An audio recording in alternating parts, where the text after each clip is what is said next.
I'm going to go ahead and get started. As always, Abby is recording this, and by midweek next week, you'll receive an email that has the recording so that you can share the recording in PowerPoint with friends and colleagues.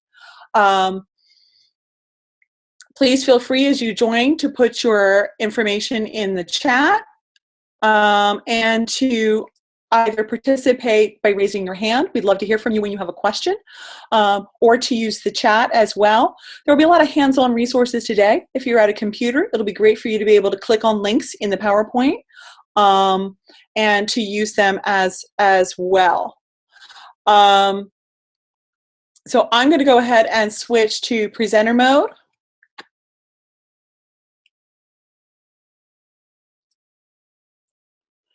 And just what I'd like to say to everybody as we get started, and again, folks are joining, this is like an incredibly busy time of year,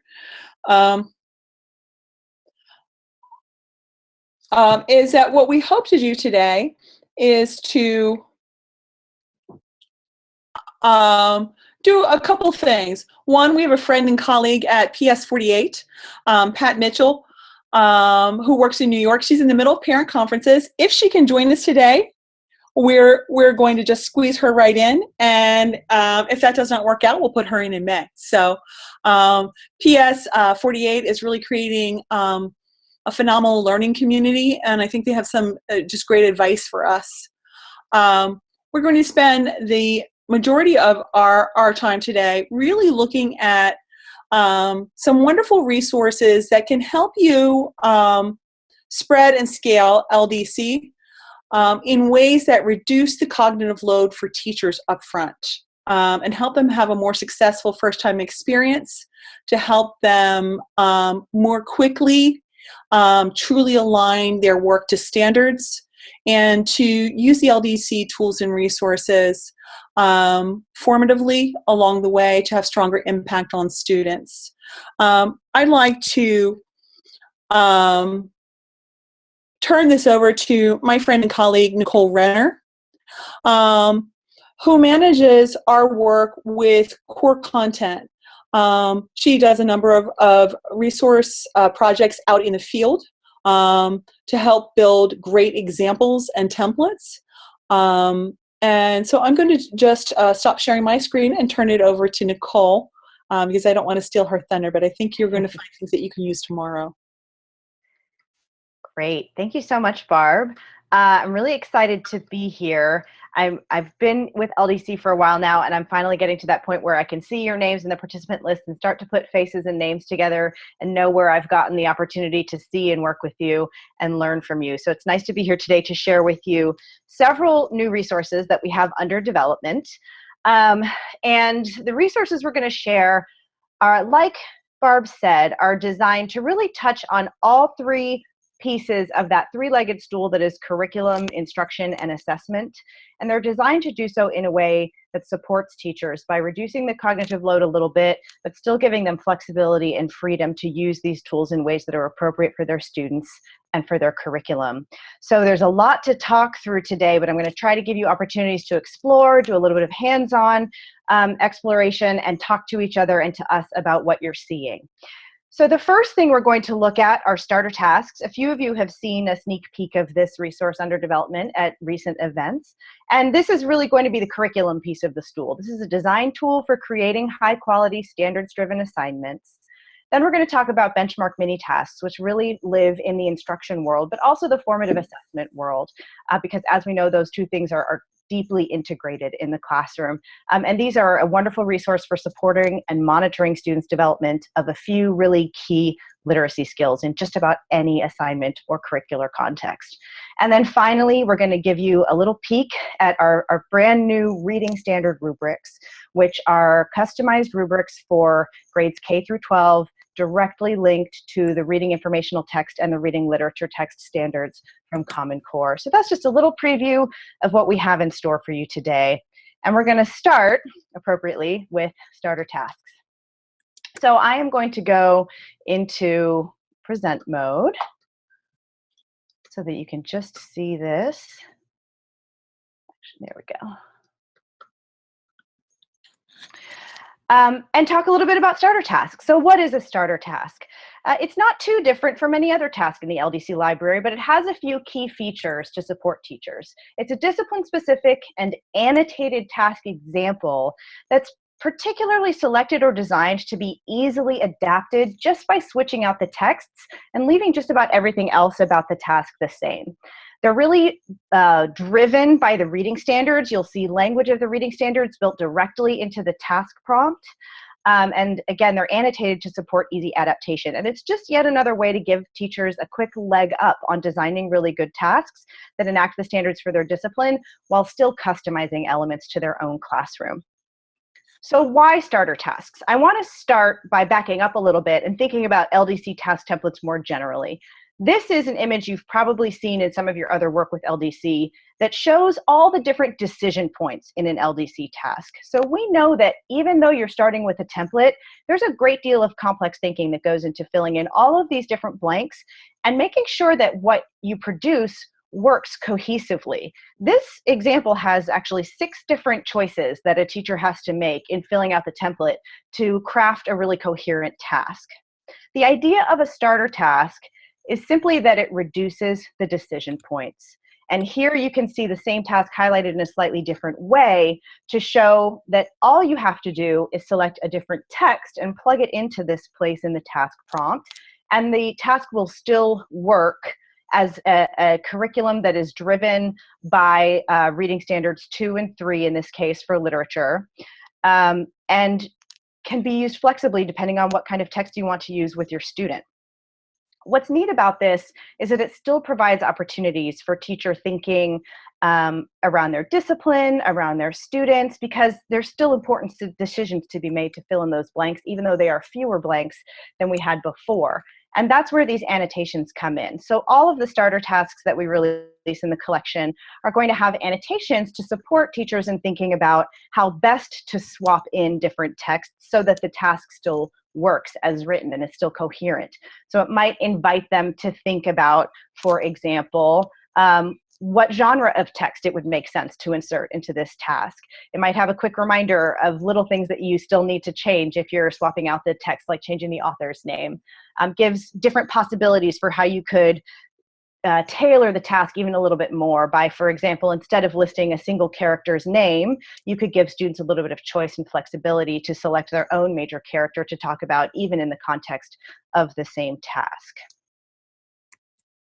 So the reason that we think that starter tasks are useful and a little bit different, even though they are still taken from the community of the LDC library and contributions from the community, is again that they're carefully selected to really start with the standards, to streamline task design, and in some cases they can support common task implementation because the same task base could be used by multiple teachers, perhaps with a different text, so that the same reading standard is being implemented and reinforced across multiple classrooms. But teachers still get to focus on content and text that are significant to their curriculum, to their discipline. We talk about starting with standards a lot because even though we know there are many entry points into task design, beginning with the standards is a good driver to make sure that all of the other choices you make are really aligning to the expectations for the discipline and the grade level. I'm going to flip ahead to a couple of examples actually, so that you can see a little bit more what we're talking about. We have got examples brewing in all 3 disciplines, driven by the appropriate reading standards and assignment types for those disciplines. And I want to show you just a few more and show you how the standards are tied into them, and then how changes can be made to customize them for someone else's classroom. So this is an example of a social studies task that on first glance, the first thing you might notice about this is the Boston Massacre. We tend to be drawn to topics and text names when we look at the library, when we look at tasks that are out there, and think about finding something that suits the topic that we want students to study. But if you shift a little bit to thinking about the standards and the thinking work that are embedded in a task, it becomes easy to see how a task can be customized with different topic or different texts in order to focus on key standards. So in this case, you can see elements of reading standard 6 built right into this task. it happens to be written about the Boston Massacre, but by swapping out a different event where there are conflicting points of view, you could use this in a variety of classrooms, even a variety of grade levels, and still be doing similar thinking work.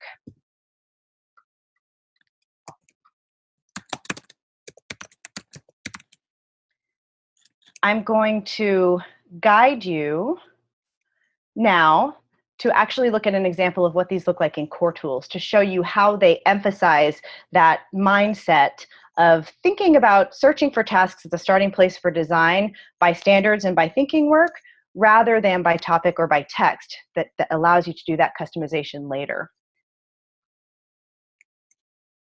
So a couple things you might notice about these tasks when you see them in core tools, it's a little bit different from how most tasks live in the library, is first that the title is really all about the discipline, the standard, and the kind of thinking that is used. So this is ELA, the standard is RL3, the thinking is about characterization. The overview is a general explanation of what a starter task is and how to use it. And from there, you can customize that as you develop the task. And then when you look down to the task prompt itself, there will be some of those annotations in the comment bubbles that help guide the thinking about different ways that you could use this task as a starting place for design with different content or different texts. It has only the focus standards selected, and then the instructional ladder is empty. So these tasks are really, again, a starting point for design as opposed to a full module that can be adapted, and that allows you to fill in the skills and instruction that would be appropriate for your students based on how you customize the task. I'm going to ask you now to step back and just do a little bit of exploring. So if you're in the PowerPoint, if you keep clicking through, there are several more examples that have some annotations. They have some color coding for the standards. You can check those out within the slides. You can also click into the starter task collection that's currently under development. You'll notice it's not complete yet. We don't have them in there for every standard and every discipline, but eventually it's going to cover a really wide range. And just take a moment to think about the question of how could you use starter tasks to support your work, whether that's in the classroom or with teachers, and then what questions do you have about them? And feel free to put those in the chat or raise your hand so that Abby can let you in to express your thoughts verbally. But go ahead and take a little time just to play, again, with the examples that are in the slides or with the examples that are in the Core Tools collection.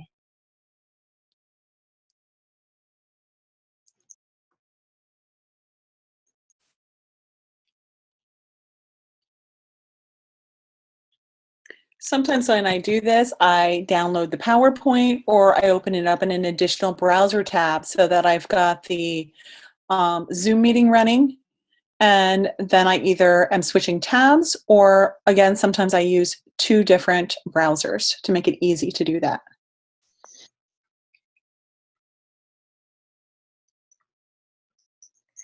And one quick note is that for all the resources we're looking at today, we're providing you access via direct link because they are still under construction. There's a little bit of a sneak peek. Most of them are not fully public or searchable within Core Tools yet, so you might not find them just by searching.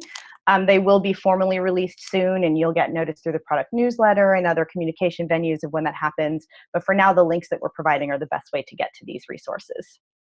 And Nicole, that's a great point because the role of the community meeting is to give leaders an advance peek at what's new, and also to enlist your help in identifying needs and solving joint problems that we all face.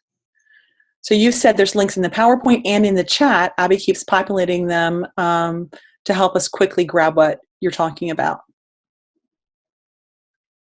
There's a good question, Nicole. Is the goal to eventually add in skills and instruction in the starter tasks? That's from Kelly Geyer. Yeah, great question. Am I unmuted? You are. Yeah, right now we are focused on the development of the tasks themselves. We are thinking ahead to some next rounds of development for this project, in which we might think about showing how skills lists can be very customized to the thinking work of the standards and the prompt, maybe including some potentially strong mini tasks that support, again, the particular skills of the reading standards that are driving the task. They probably won't be fully elaborated instructional ladders, but we would like to be able to provide eventually that model of again, a starting point of skills lists and mini tasks that can support teachers in designing to these task bases.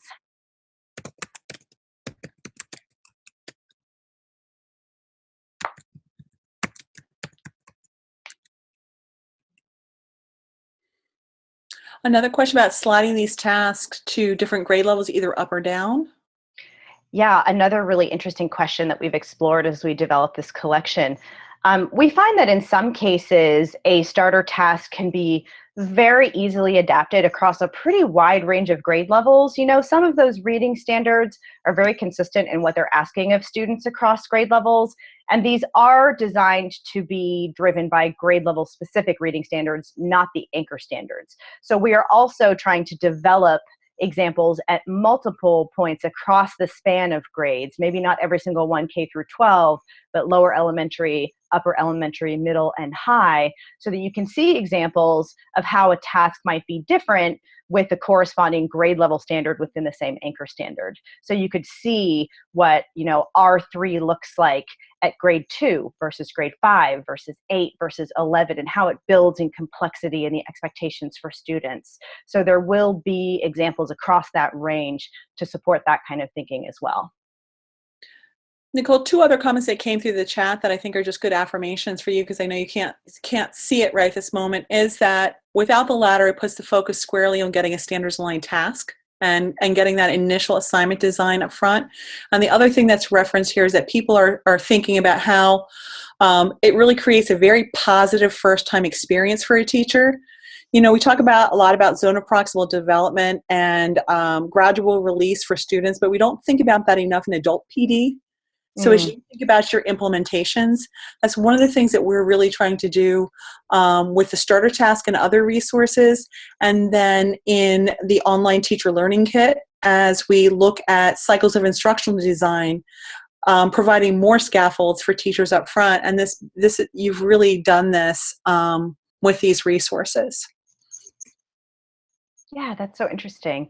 And what I love about the starter tasks is that, again, they're not that different from what many of you are already doing in your work, which is looking for strong examples and thinking about how you can use them to guide teachers' thinking. They're just a little bit more curated, again, to be really precise to the standards, and they have that annotation feature in order to provide some thinking support for what would fit well in this blank, what would be an appropriate topic from my disciplinary content, or an appropriate text that allows students to do this kind of thinking work and dig in and do some deep analysis.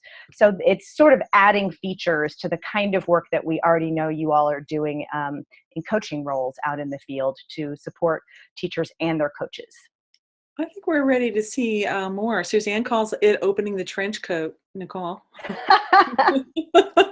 of the goodies. A bit indecent, but exciting. In the best of ways, Nicole. Go ahead, show us some more. All right, here we go. Okay, so we talk about starter tasks as a way to start with high quality curriculum, right? Strong inputs. We know that task quality correlates to the quality of student learning and student work. Now we're going to shift to another resource that really thinks about how to implement good curriculum and how to implement instruction around literacy skills. Oh, hold on, I forgot to mention this. This is very important. Speaking of this being about building on the work that's already been done in the community, if you are interested in contributing to this work, we love working with your wonderful minds to build this resource across the disciplines and across the grade levels. So if you have any interest in contributing to the Starter Task Bank, please send me an email and I would love to work with you. All right, moving on. The next resource, like I said, is called Benchmark Mini Tasks. And Benchmark Mini Tasks are some tools we've been working on to focus on not only supporting the development of key literacy skills for students, but continually measuring and monitoring their development of those skills over the course of a year. So Benchmark Mini Tasks are designed to focus on a single reading standard. In our collection, we're focusing on R1, R2, and R4 in both literary and informational text. And they're designed to be used several times throughout the school year, whether in the context of a module or as a standalone, to help students develop those skills and to help teachers monitor students' development of those skills. It's been an exciting development process with David Pearson and his team at UC Berkeley. They've been supporting us in this process of designing these tasks. They have some really wonderful key features, including a gradual release of responsibility model and the instructional strategies. And I want to talk a little bit today again about what they are and how they can be used, because that's the fun part. Once again, they're not that different from what's already out there in the sense that they're just strong, well-developed mini tasks, but they've been curated and designed with a couple of specific purposes in mind. If you want to click into the collection, again, we've got the link in the slide, and Abby just placed it in the chat. And while you just peek through what's there, I want to talk about the key features of these mini tasks, and again, what qualifies them as benchmark mini tasks to go into this collection.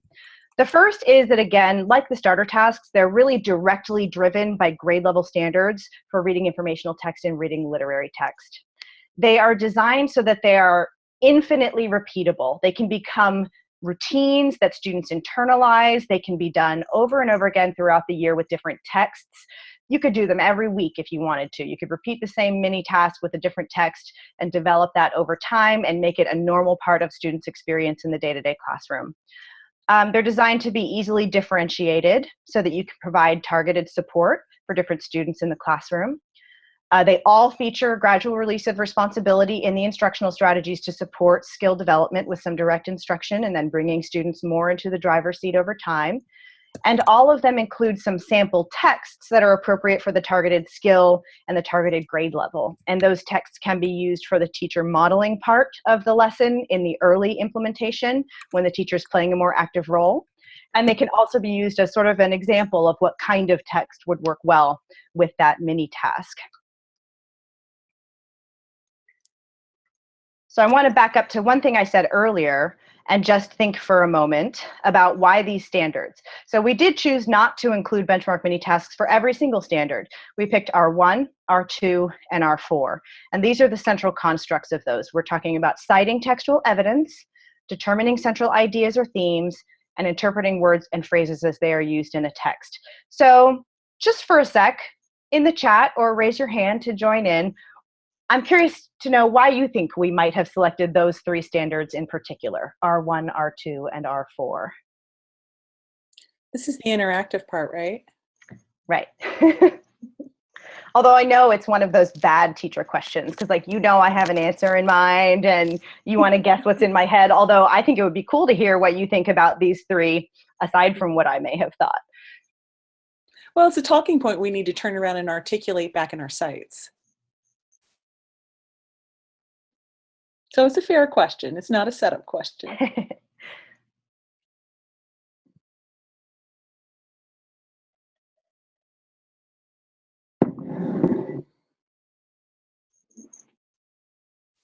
Oh yeah, thank you, Kimba, for the reminder. So the question is, why these three standards? Why did we choose to focus the benchmark mini task collection on these three standards? Yeah, and I'm seeing these answers come in, and they're exactly the kinds of reasons that we landed on these. Essentially, these are standards. I would find it tough to imagine any module without these three standards somewhere in the thinking process, right?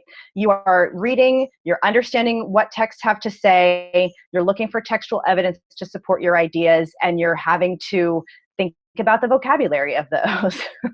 Thanks, Don. I don't know if we really are spending too much time on those, but if you feel that way, the good news is that these mini tasks are designed to be short and efficient. So rather than drawing out the process, again, they're designed to be kind of quick opportunities to practice and quick dipstick measurements of these skills over time. But the idea is, again, that these are sort of the anchor points of literacy work, and they can be brought into the instructional ladder of just about any module, or they can be used on their own. What we love right now about benchmark mini tasks is playing with the idea about how they can be used meaningfully over the course of the year, so that they're not simply repetitive. It's not simply drilling the same thing over and over again, but they're serving an important instructional focus as we move through the year, as well as providing a teacher with ongoing information about how students are doing in developing those skills. So what I've put together here for you to play with is a little case study. I started with one of the base mini tasks in the collection that's focused on standard R1. It's called Prove It. It's about selecting textual evidence to support claims and answer questions. And then I've built out 4 different versions of it that I could use in my hypothetical classroom early in the year, in the middle of the year, and towards the end of the year, one version for each quarter. So I'm going to invite you now to first take a quick peek at the base mini task that was my starting point, just so you understand what I was working with, and then to click into the 4 different versions. This might take a few minutes of reading and reflecting on your own time, and think about what you notice and what changes in the mini task as it moves from quarter to quarter across the year. And then again, we're going to talk about how you might be able to use this in your work. So again, check out the 4 different versions for the 4 different quarters of the year. And then we'll come back and talk about what do you notice and what changes in the mini task from quarter to quarter. Okay, sounds like we're having some trouble loading. So I have them pulled up already on my screen. So this won't be quite as fun because I'll have to walk through it a little bit. But what I'll do is just give you a little peek of each one.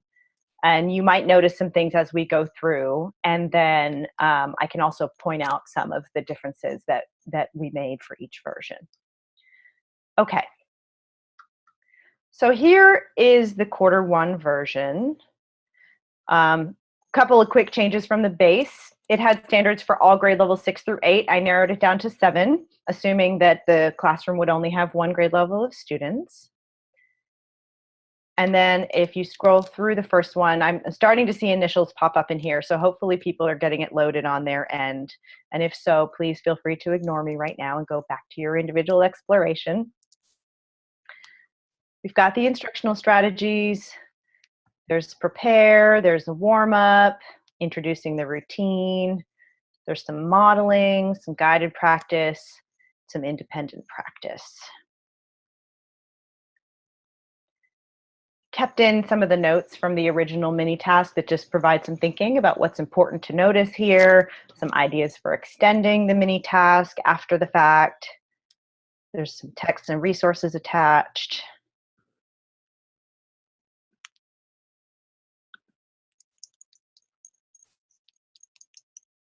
Are these starting to load for people? Let me just check in before I keep scrolling through.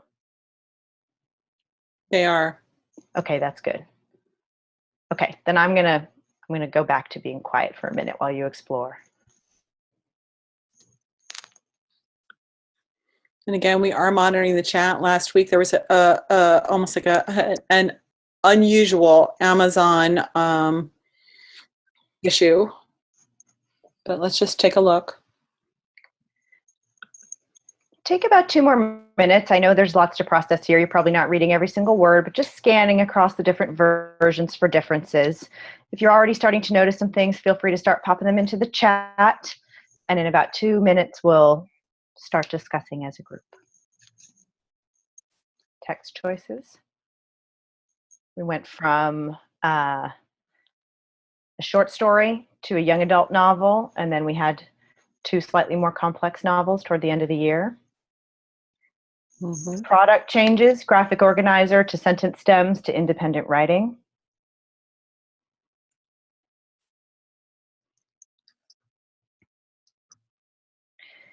Yeah, thanks, Kimba. That's something that I also played with a little bit in here for you guys to see and to be able to show to others, the differentiation and reflection fields.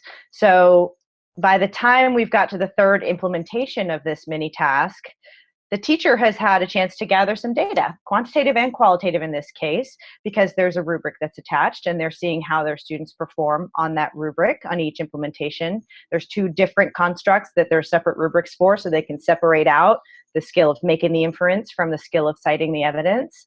And they can think about how to differentiate a little bit for the class based on that information the next time that they implement it. So there's a little place for reflection down here at the bottom to think about results from last time and what would change this time. And then in that differentiation field, there are some notes about how to provide targeted support for different groups of students for the same base mini task.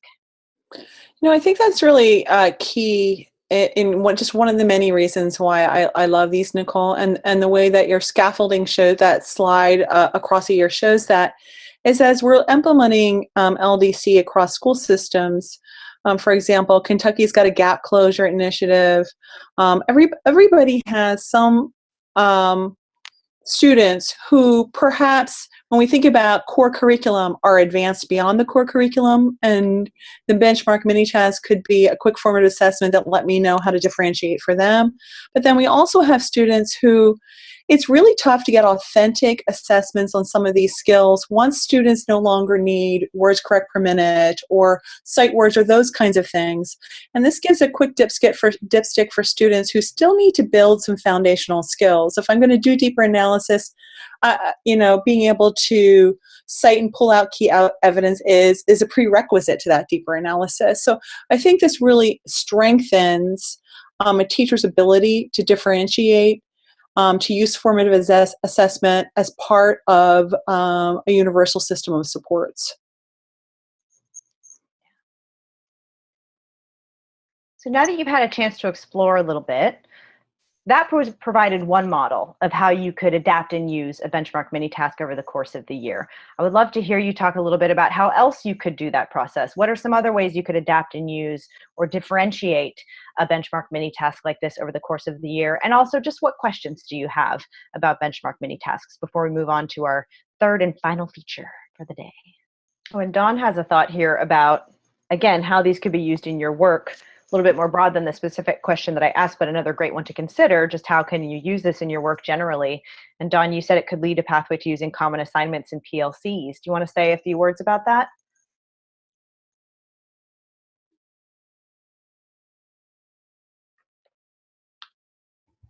I could, if you don't mind. Yeah, go ahead. Well, a lot of things that we try to do is really look at the needs of the school and come up with some common assignments. So if we're using, like, for example, citing evidence, and they come to the conclusion, let's use prove it. From what I saw, where you were going from quarter one, quarter two, quarter three, quarter four, I think that would be a rich PLC collaborative process where they're reflecting together and seeing where the students need to go with the next step. And at the same time, having more of a view of that first standard, since these are the common standards, but having the perspectives of all content areas versus just one content area. Yeah, and I'm really glad you said that last piece, Dawn, because that's a key. You'll note that the discipline field is blank on these mini tasks. They're really applicable across disciplines to different kinds of texts. And if you have a mixed discipline PLC where you've got, all ninth grade teachers perhaps, but they're science, social studies, ELA, everything across the board, they could use the same base mini task with a text that's appropriate to their discipline and still have those common conversations about student skill development, but using their own content and texts. Mm-hmm. Great. Any last burning questions or comments before we go on to rubrics?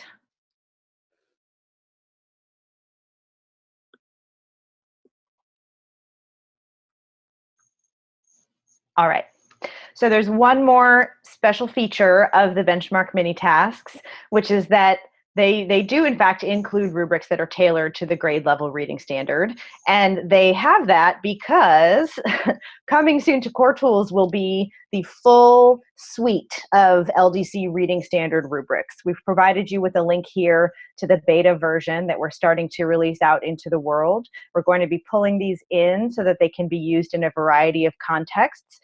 These were developed in collaboration with SCALE, the Stanford Center for Assessment, Learning, and Equity, and they're designed to evaluate the skills of the Common Core reading standards, specifically in performance-based assessment contexts. So often we see the reading standards assessed through selected response assessment items that are correct or incorrect. In this case, we're acknowledging that the reading standards are developed along a continuum, just like the writing standards. Students perform them at varying levels of complexity in their development. And so these rubrics acknowledge that. and they're designed to try to describe that progression of development of those skills. What's exciting about them is they're just like the disciplinary menu rubrics that we have introduced in Core Tools, which is that they can be pulled in as an additional content understanding row in your rubric for a full teaching task. If your task is driven by standard R3, you can have language about R3 directly in your rubric to assess students' ability to use that skill within the context of a full writing product. Or as they're used here with benchmark mini tasks, they can be used single or a couple of rows with a mini task during different points in a module or different points in a year. They can be used formatively or summatively. So just to give you a really quick visual, if you're not in the document yourself, you'll see that they are built out. Again, there's a full set for the reading literature standards and a full set for the reading informational text standards. We've got the standards themselves kind of at the head of each section. And then you have rubrics for the full range of grades K through 12. One thing to notice about these, sorry, I know that was way too small to read, but I just want to give you a picture of how it's organized as well, is that in some cases there are multiple rubrics for a single standard. And that's because we know when you have only 10 standards, they're pretty complex. They have multiple ideas or constructs within them. And we wanted to be sure that you were able to assess those pieces separately, since students don't always develop them at the same time. Just like at that example of the benchmark mini task, they might be able to make a really strong inference, but not yet cite the evidence for it.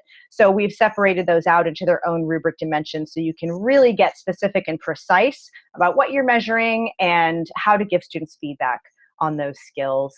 So there they are. There's many, many pages for you to explore, but we just wanted you to know that these have been developed and they're going out into the world in this beta form. We'll be, over the course of the next year, working to field test and validate them, just as we have with all of the other student work rubrics in our system. And we're very excited about these, so we hope that you will be too. Any questions or comments about the reading rubrics? Okay, well, I'm going to turn it back over to Barb for some announcements and wrapping it up. If you continue to have questions, just pop them in the chat. And as usual, I know some of us will stick around for a few minutes if you want to ask questions after the formal end of the meeting. But thank you for exploring these resources with me today. It's been fun, and I hope that these will be useful and powerful for you in your work. Thank you so much, Nicole. One of my goals is that as we had 2 meetings left this year, that we use this session to really bring to you updates and core content that you could use in the upcoming month. One, as you're wrapping up your implementations, folks are sometimes ready, just like we talked about with the benchmark mini test, ready for less scaffolds and more information. So I hope that this will be useful for you March to May. But also, you're out there recruiting and talking to people about LDC.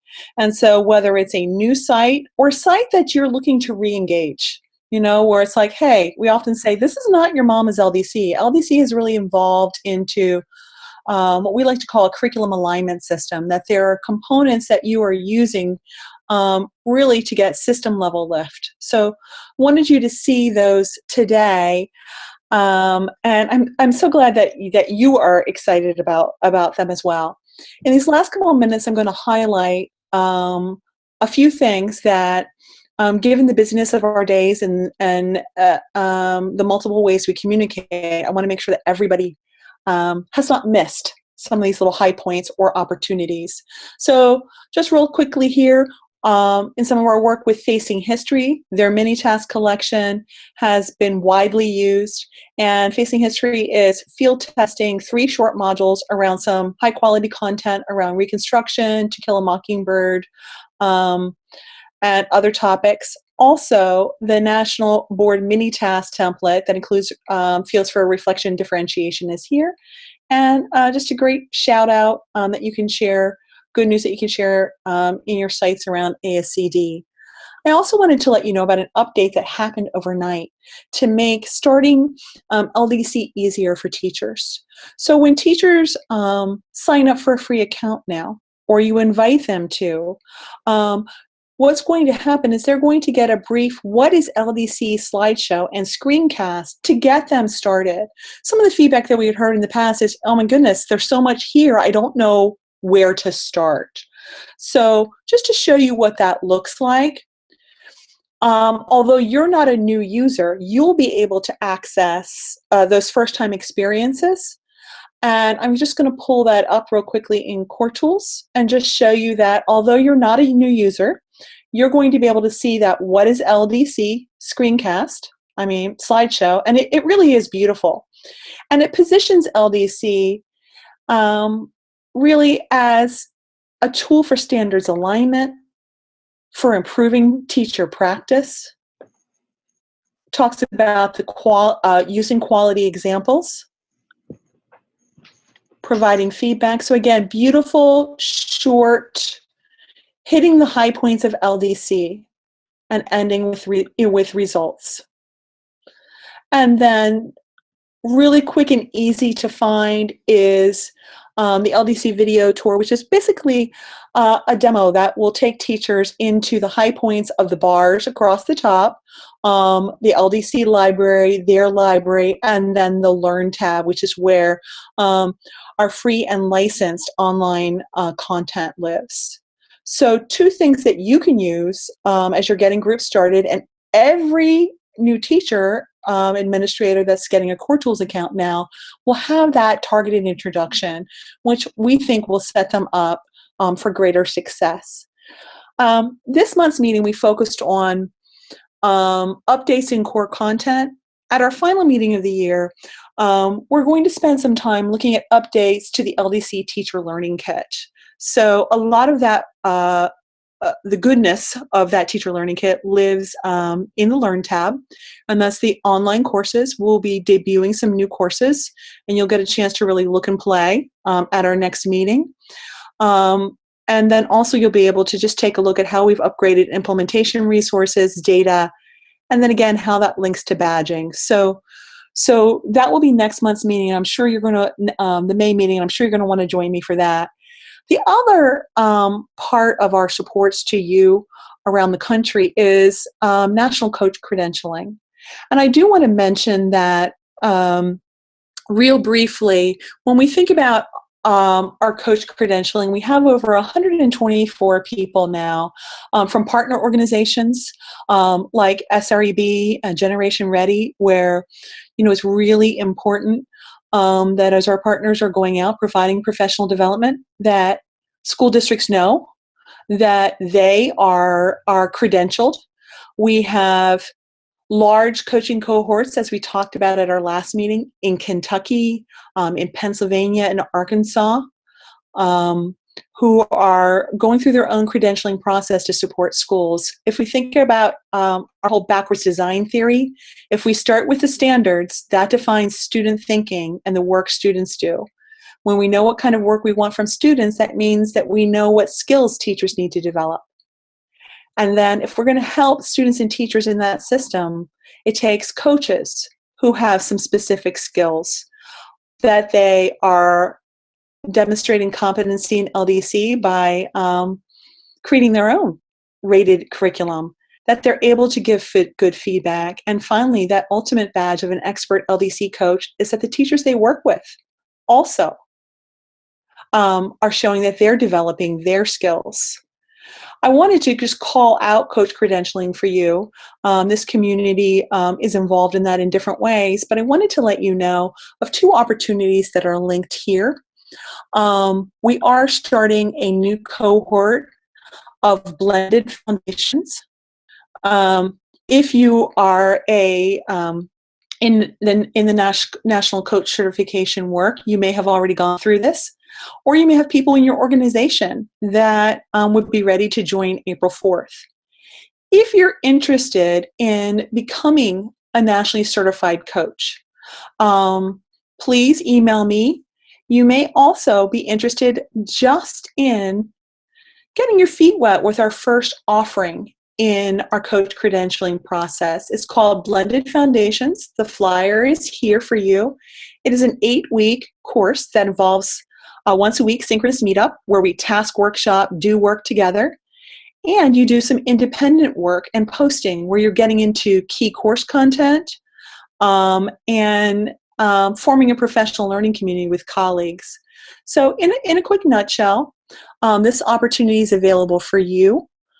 And we'd love to hear from you if you're interested in that. And the other thing that is going to begin in April are LDC monthly task workshops, where people have the opportunity to put a task forward with their peers to follow the task workshopping protocol that we used on the last coach meeting, to get feedback, and to continue to work on that. So we've been finding these to be very effective around the country. So wanted to highlight that for you. And also wanted to highlight that in our next meeting, as we talk about upgrades to the teacher learning kit, one of the things we'll do is get in and demo 2 additional courses. We are going to continue to offer the deep courses that we have: Analyze Standards, Construct a Task, Develop a Plan, which each are really linked to a core teacher competency, and result in a work embedded product. We're going to still have those. But what we're finding, based on feedback in the field, is the need for 2 lighter courses. And these 2 lighter courses have 3 instructional design cycles where teachers are guided to plan, teach, look at student work, revise their tasks, and then do that again. So I think you're going to really like what you're going to see, and see how they map onto your implementation. So more about that at our next meeting, but wanted you to have a taste of it. Just following through, wanted to make sure, thank you to many of you who are at Stevenson Elementary. And in the bottom left corner, those of you who are looking for elementary resources, there is a new collection created and field tested by the Stevenson teachers of rated elementary modules. Other announcements: we'd love to see you in Rankin County, April 5th to 7th for Coach Institute and Secondary Demo Day, or at the SREB conference this summer. The SREB conference, in addition to the College and Career Networking Conference, LDC is going to be sponsoring 2 peer review events: the regular national peer review and an advanced offering. You'll be hearing more about that in the upcoming weeks, but save those dates. Our upcoming May community meeting, where we're really going to dig into upgrades to the teacher learning kit and those new lighter courses, are May 11th. And our upcoming coach meeting is April 13th. We're going to make sure that coaches see some of the content that Nicole has shown today, and have that for their toolkit before the end of the year. And as we wrap, that was a quick, almost like faculty announcements here, my friends working nationally, on some of the high points. I would love to hear from you as we close, verbally or by typing in the chat. Yes, you could do a lot of things, but what's one thing that you're committing to? And I'm going to know it because you're going to write it or say it. What's one thing you're committing to do in the next week as a result of today's meeting? And again, how can we help? So verbally or in the chat, this is your call to action here, and you'll be hearing from us soon, and we love hearing from you.